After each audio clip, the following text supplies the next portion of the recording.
Hi there, and welcome to the very first episode of Nobody Knows Mysteries. Thank you so much for subscribing to my channel.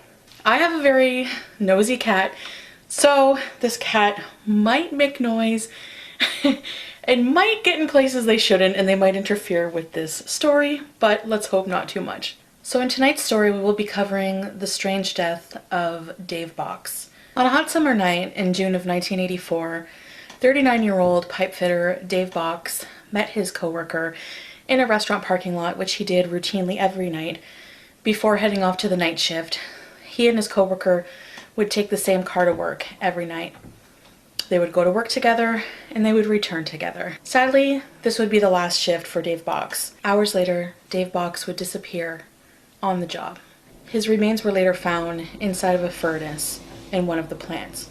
Some say Dave committed suicide, but skeptic coworkers and family members believe Bocks was murdered in order to silence him from being a whistleblower, revealing secrets of his employer that could be damaging to the plant's operations. What happened to Dave Bocks? One thing is for certain, to this day, nobody knows.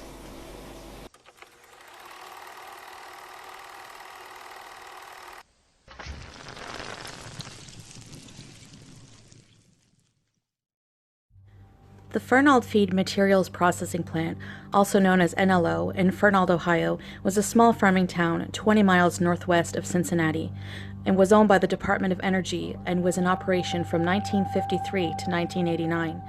During this time, NLO secretly produced 170,000 metric tons of high-grade uranium for the production of fuel cores for nuclear weapons.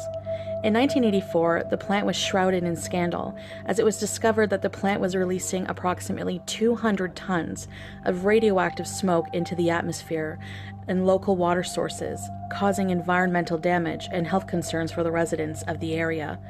Fernald was chosen as one of the production sites because of its isolation, allowing NLO to operate in a secretive and secure location. In 1981, Dave Bocks was hired as a pipe fitter at NLO. He got along well with his coworkers and was a model employee. Part of his duties were to inspect and maintain the safety pumps and equipment used in the processing of uranium, always reporting like a dutiful employee would any safety concerns or hazards to his supervisor and other employees who might be in danger on the job.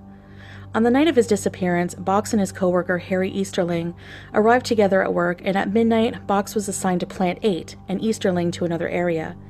During the night shift, only supervisors and the maintenance crew were working. The production line of workers did not work overnight. Plant 8, notably the plant Bocks was assigned to, was also the plant that produced 4 times the amount of radiation of other plants on location. Before heading to his assigned area, Bocks would leave his keys attached to a lock for one of his lockers in his open toolbox, as he always did. At around 4 a.m., an eyewitness reported that they saw Bocks and his supervisor talking together in a pickup truck. They seemed to be having a heated discussion, and despite it being the middle of summer, the windows to the truck were rolled all the way up.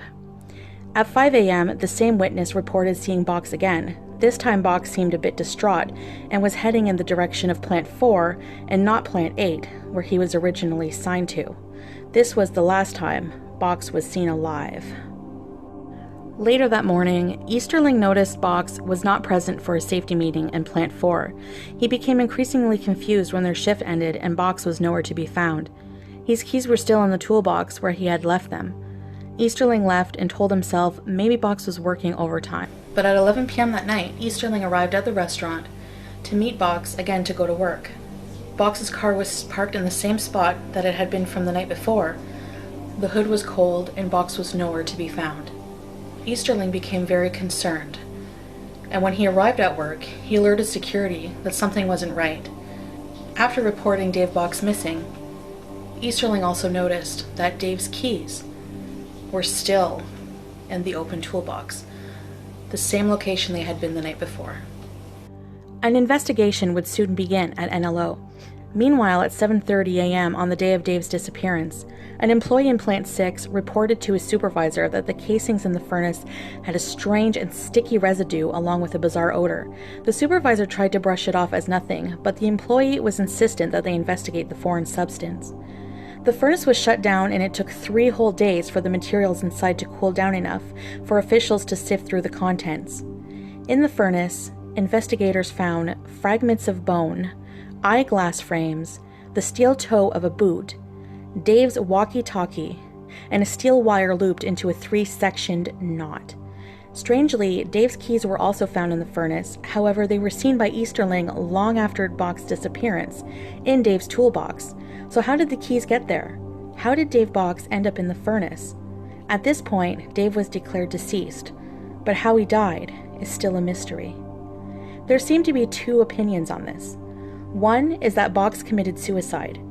Dave had recently become divorced, and because of this, he apparently became depressed and threatened to kill himself at one time. This would also explain why Bocks seemed distraught at work the night of his disappearance when the witness saw him heading to Plant 4. His family, however, disagree with this claim. They think he was murdered because he was threatened to be a whistleblower and leak NLO's secrets, and that he would never have committed suicide. I know my father did not commit suicide. He had purchased groceries for the week. He was planning a vacation with me and my younger brother for the following summer to Florida.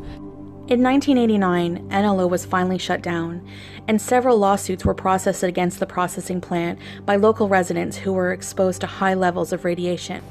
Sadly, the family of Dave Bocks will never be able to bury the remains of their relative, for his remains are too radioactive to put in the ground. As a result, they are sealed in a drum in a Nevada test site. Thank you for watching.